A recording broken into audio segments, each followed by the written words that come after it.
Ruth, a story of love, written by Edward Hughes. If you could meet your great-grandparents, their parents, and all the people who came before you in your family, you might be surprised at what kind of people they were. In the Bible, one of Jesus' human ancestors was Ruth, a Moabite lady who used to worship idols. The story of Ruth starts in Israel after the time of Samson, when God's people stopped trusting and obeying God. A terrible famine struck the land. One man, Elimelech, left Bethlehem with his wife and two sons looking for food. He went to Moab, a country where people worshipped idols. Things did not go well for Elimelech and his family in Moab.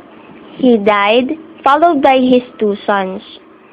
His wife, Naomi, was left along with sons' two wives, Ruth and Orpah. Both girls were from Moab. Naomi, now a widow, heard that the Lord had visited his people, giving them bread. He decided to return to her homeland. Naomi advised them to stay in Moab and marry again. Orpah went back to her home family. Naomi's old friends were glad that she had come home to Bethlehem. But she asked them to call her Mara instead of Naomi. For the Almighty has dealt very bitterly with me. Naomi had returned with nothing except Ruth. Although Ruth had worshipped idols, like most people in Moab, she had turned from that to worship the living God of Israel.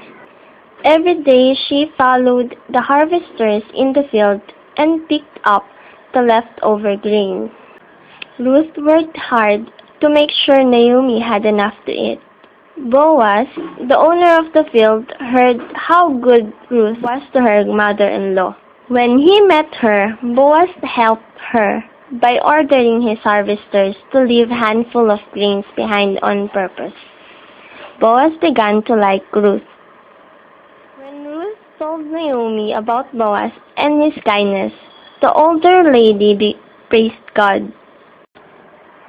"The man is a relative of ours, one of our near kinsmen." As time passed, Boaz wanted to marry Ruth and look after Naomi and her family's land. But another near relative had the first chance. In those days, people didn't shake hands to settle a deal. Boaz and Ruth called their first son Obed. He became grandfather to David and the great king of Israel. Jesus came through David's family line to be King of Kings and the Savior of the world. The end.